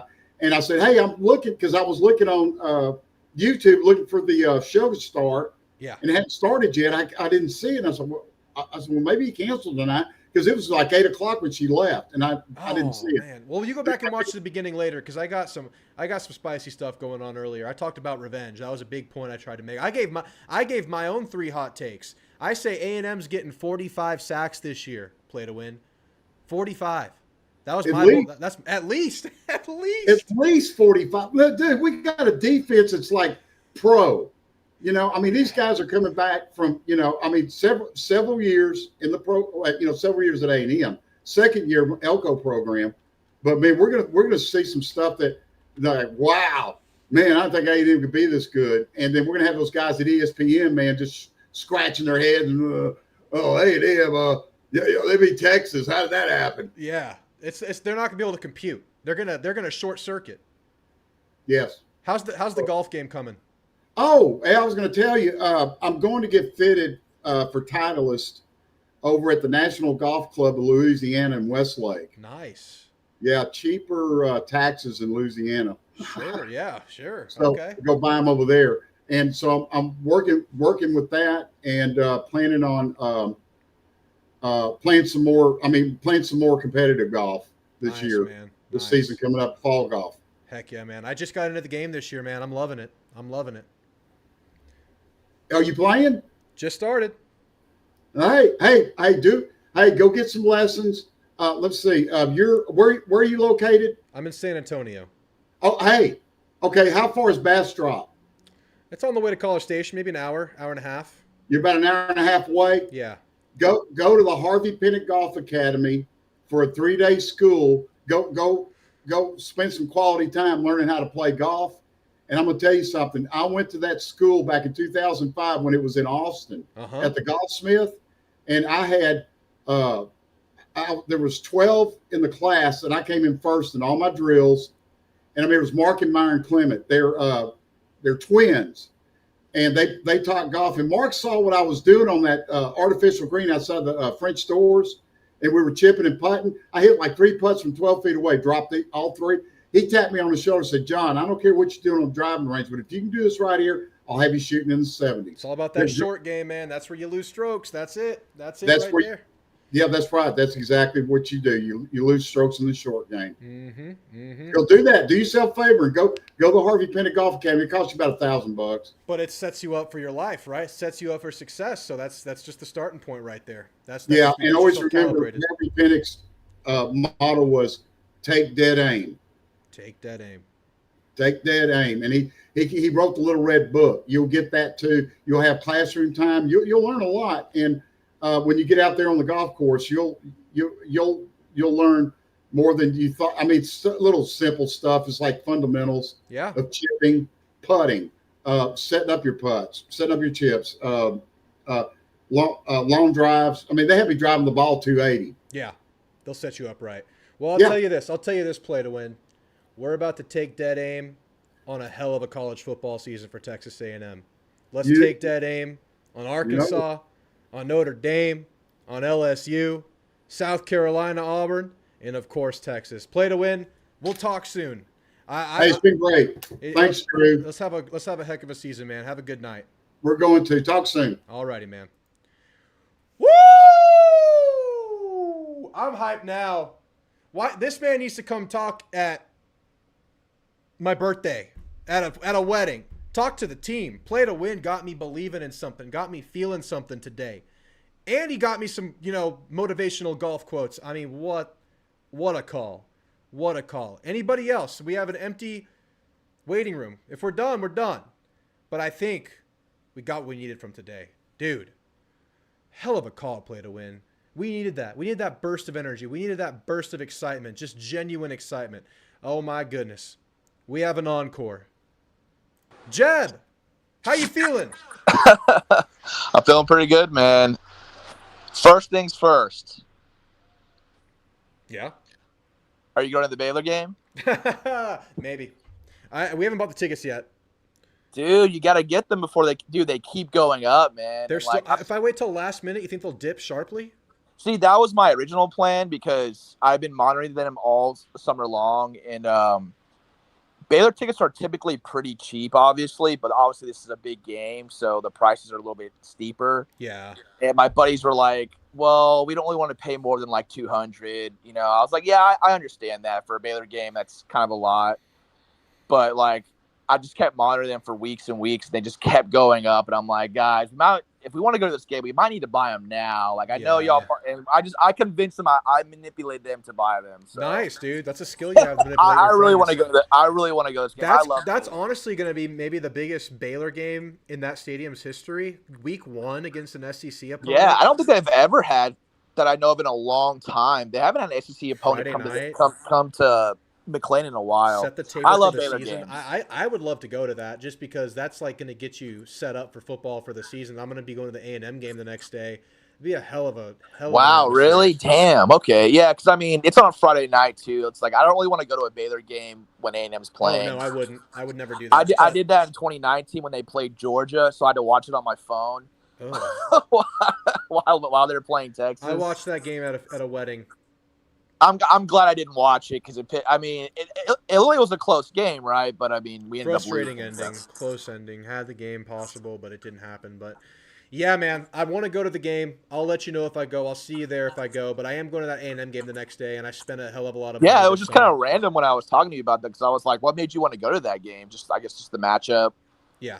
Wait, the A&M UTSA game? Oh no, it's the Baylor Auburn game because I know.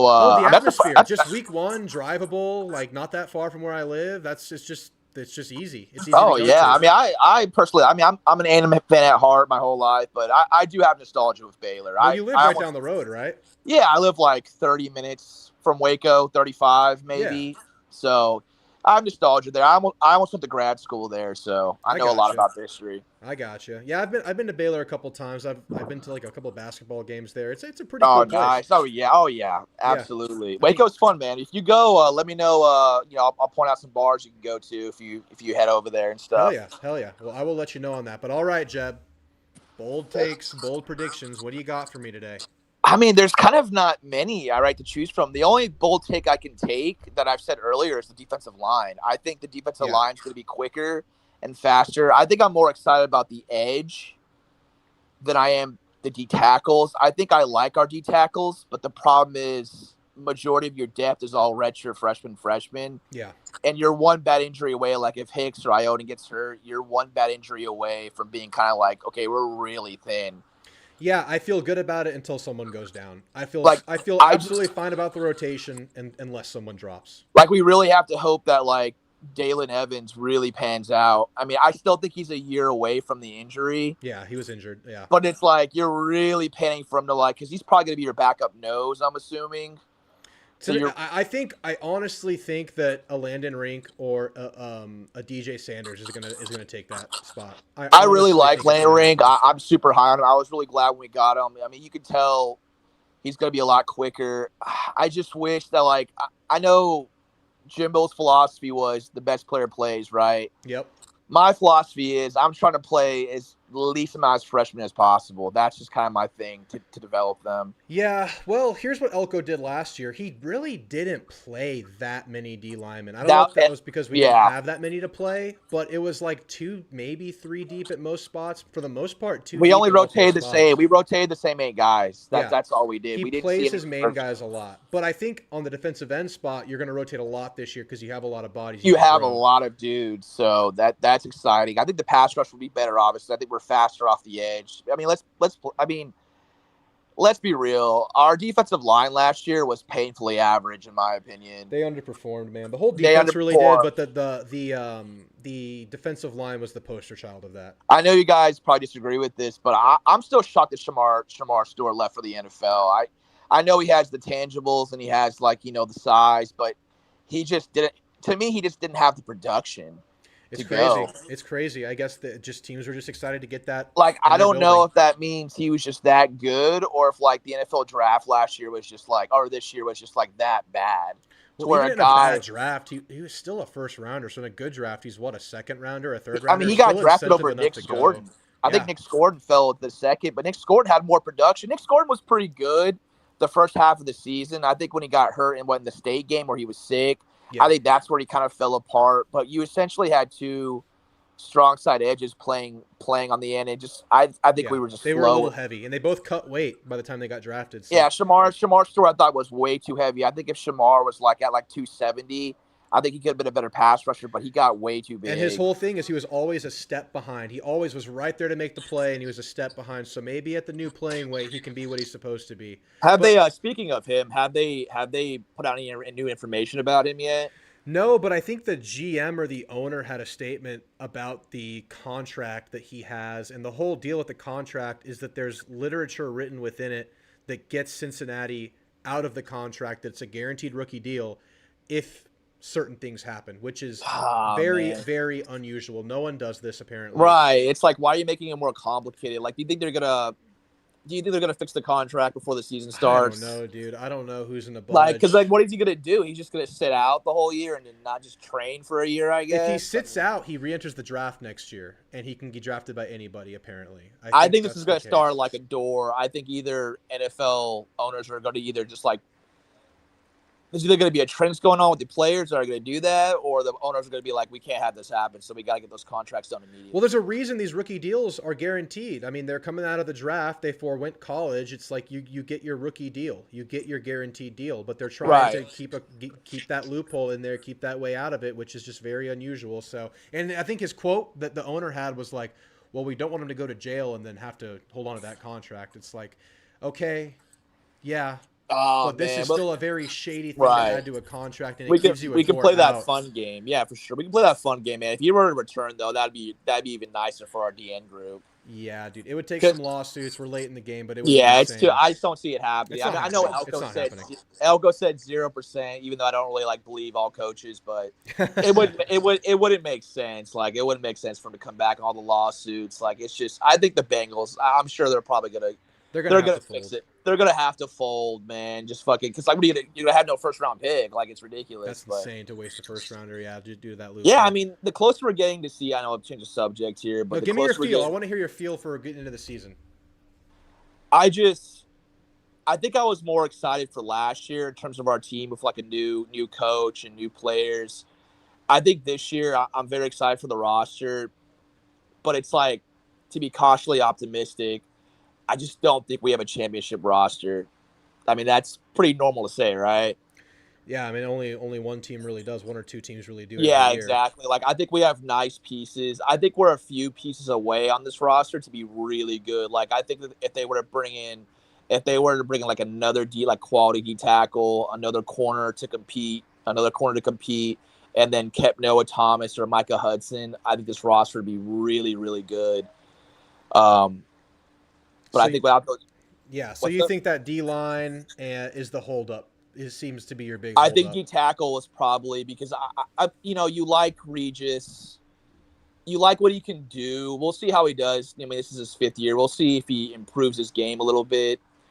I don't think he's elite by any means, but I think he's solid. Hicks has to really. I mean, he's still kind of an unknown. Hicks but, could change this team. I think Hicks as an individual player has a chance to make a big impact. He's gotten bigger, apparently. He's gotten stronger. He's lost the baby fat. He's gotten bigger. Nice. He's got to live up to that 5-star potential. I mean, if he can improve, because we're all high on. I think Iota's going to start. You mean Onyedem? Onyedem, however you say. No, yeah, he could start. He could start, and you could pull Hicks off the bench. I think he's an improvement over Shamar Turner. I just think Turner. He didn't do much. He didn't. Yeah, he was a 5-star coming out of high school. I saw this guy at the spring game in like 20, when he came in, and he was massive. I liked him a lot as a prospect growing up, but his senior year, I mean, he didn't do much, and you could argue that, in some games he hurt the team more than he helped it with the big penalties. I thought he was playing out of position because if you look at his best season, possibly, 23, he was great at strong side edge. Yeah. He was too undersized. He was too undersized to play inside. He just wasn't much of an impact, and that's why our running game suffered. Yeah. I still think he has a good chance to make it in the NFL if he gets played the I right can see way. I can see him being really good in the NFL. I mean, he's going to the Carolina Panthers, Chicago. My bad, Chicago. Yeah, I can see him being really good in the NFL. We'll see if they use him right. But I like the Iowa State guy a lot. I think he's an improvement over Turner. It's just the depth. It's like, how is Dalen Evans going to do? How are the freshmen going to look? Because I think Rink and Daniels will probably play. Maybe I'm assuming. Yeah. I think if you would have brought in one more guy to solidify that group, that way you have 4 upperclassmen, I think you're feeling really good. Because, I mean, I don't know. I think Elko, he just likes smaller D tackles, like quicker guys. But me, I don't know, man. Like, it's too bad Cebu and Pepe couldn't, pan out. Yeah. You like some big bruisers in there? Yeah, because I watched Texas defense last year. You know why they were so good up in the middle? Because they had 320, 30-pounders, which is why they were so good against the run. It's the same thing with the Dallas Cowboys. They've been bad at stopping the run for years now, man, years. It's because our D coordinators, they like quicker guys. But, yeah, quicker teams, quicker defenses, they're good against finesse teams like that pass the ball. But against teams that like to physically run the ball, that's when you're weakened. And we saw that against South Carolina. We saw that against Auburn. We saw it against Texas. You got to get bigger. And it's like, we're not undersized at D tackle, but we don't have anybody above 320 or 330. You want those guys to help you stop the run. Yeah, we're not going to have that this year. We're not going to have that. Maybe like a couple of 315ers with DJ Hicks and Albert Regis. You'll be athletic. And you'll probably have a pretty good back seven. But, yeah, you're right. That is one thing this team lacks. I like having athletic. It's fair to be the biggest holdup on this team. I think it's don't get me wrong. Speed matters on defense, absolutely. But you also need size in the SEC. And if you're undersized at the tackle, it could be alarming against those run-heavy teams. But you still feel like this D-line will be better than last year. Yeah, I still think the pass rush will be better. I think they'll be faster. I think the Iowa State guys better than any of the interior guys we had last year. I'm banking on Hicks to really improve. I like our freshmen. So, yeah. Well, I'm not going to try to convince you, but how about this? How about this defense? You're right. It's not ideal. You don't have that internal clogger. Like Chili says, size matters. But your defense is still good. It's improved over last year. Yeah, I mean, it's maybe like a top 30 defense. What is the upside of this offense, though? How good could the offense be? Oh, look, I mean, I went over the stats. So last year we averaged 30 points a game, and that was with a mediocre offense, right? Yeah. I think with Marcel Reed, he doesn't have to be like this phenomenal quarterback. You got pieces around you. You got the running game now. You have the offensive line, and you have the faster, quicker receivers that you like. Receiving core, to me, I like a lot on paper, but it's also very inexperienced because you look at, I think your oldest guy is KC. I mean, Bussy and Craver. It's a young group. KC's the elder statesman. They're He's the only two upperclassman. sophomores. And your depth. The depth scares me a little bit because they are very young. I mean, you have Bethel Roman and I think Williams are both redshirt freshmen. They will be, yeah. And then who's your sixth guy? Is it Jerome Miles? It will be. Is it Jonah Wilson? It could be a young guy too. Yeah, it could be another freshman. There's going to be freshmen at the back end of it. I don't know in the spring portal because they didn't bring in anybody, right? I don't know why they didn't try to look for somebody. Well, I think Elko touched on it at media days. It's like you got to focus on retention too. Like you bring in these guys from high school. If you bring in a transfer guy, not only does that take funds from the other guys potentially, it also reduces confidence that this is the place where they're meant to be. Because there's like, oh, this guy's cutting the line in front of me. A&M has this guy who could be really good in a year or two. Yeah, or maybe even I flash get that, this year. but I'm looking to win, though. I'm looking to take guys that can play right away to help you. Yeah, I think it's important. You got to find the happy medium. Like, I think every year you got to take, with the portal now, I think you have to take at least 10 to 12 guys every year to help your roster. And A&M did. You want to be faithful to your guys, absolutely. But as a coach, I'm trying to win. I'm not trying to make everybody happy. Yeah, but just to debate you a little bit, A&M did take guys in the portal. Oh, yeah, we did. We needed. It sucks that we couldn't keep Micah Hudson, but yeah, I think we did a phenomenal job of getting KC and Craver. I think those guys are very, very underrated. And I think Deion Hayes is going to be one of the biggest surprises of the year. I said in the comments. Yeah. I watched his pit tape from 23. He looks really good. So if he can go back to that form, I think he'll be solid. I think I like Searcy a lot too. I watched a lot of Florida games, and I think he's really good. Ends will be good. You're right about the interior, though. All right, having said all of that, do you want to give like kind of what you're feeling overall for the year?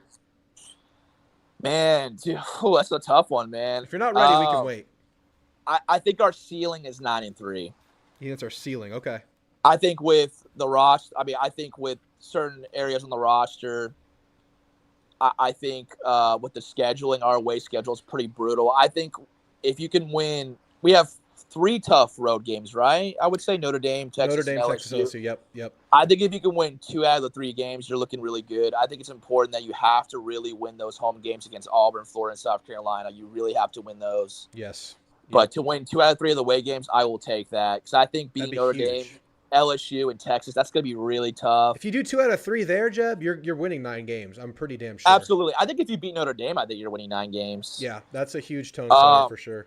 That's an interesting one. I don't know. I know some people have us at 7-5. I don't think we go 7-5. I think it's in the realm of possibility, but it's the lower end. It's the lower end. Yeah, I'm 8-9 right now. Your players regress. Your players regress. And you have like major injuries. This roster, I may not be super high on the roster, like 100%, but this roster is good enough to go 7-5. Do you think this team is the best A&M team since 2020? I think it clearly is. Oh yeah, offensively, defensively, that's questionable.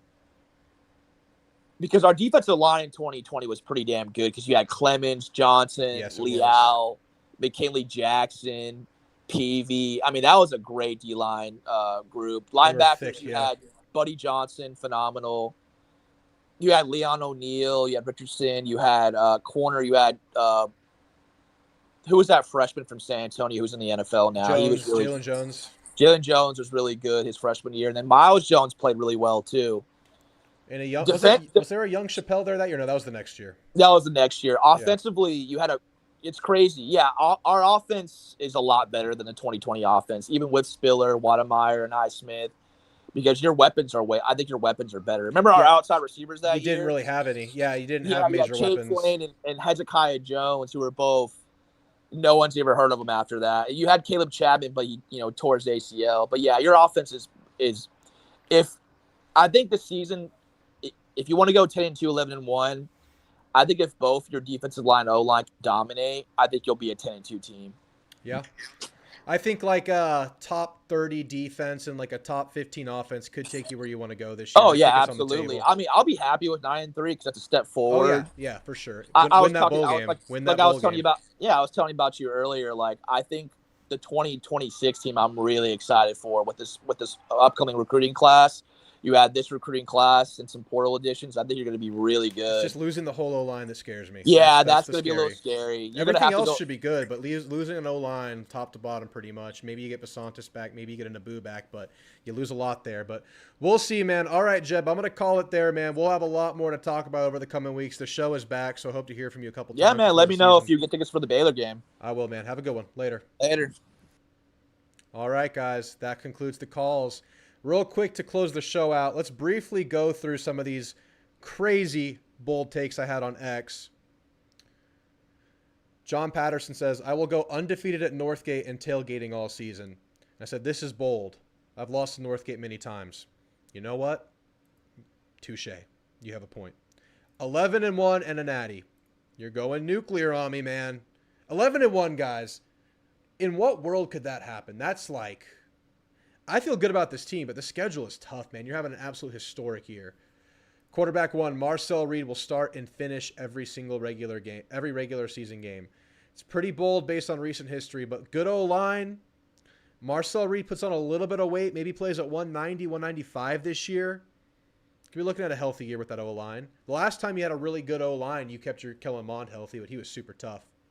Again, King Gill. Marcel starts the season and finishes it. Look, if we're just talking quality of play, if we're just talking being quarterback 1, not getting benched, not having any reason to bench him, not bold. I think Marcel is the guy, and I think he'll be more than good enough to run this offense because of what's around him and because of his potential growth. But injuries happen, man. Let's just avoid that, avoid that, avoid that. 25% plus in overall production across all positions equates to 10-plus dubs. So he's saying if A&M increases by 25% as a team, you're winning 10 games. Is there 25% improvement to go around on this team? I think in the secondary, there absolutely is. I think in the D-line, based on what you did last year, it's on the table. Linebacker, probably not because they were pretty good last year, but I could see a 10% increase at linebacker. Offense overall, it's there. And if you get that, I'm with you, Lance. 10-plus dubs if you can do that. But that's a lot to go. War Grackle returns to Kyle. Who knows, man? That'd be insane. Aggies will make the playoff with no 1,000-yard rusher. Ooh.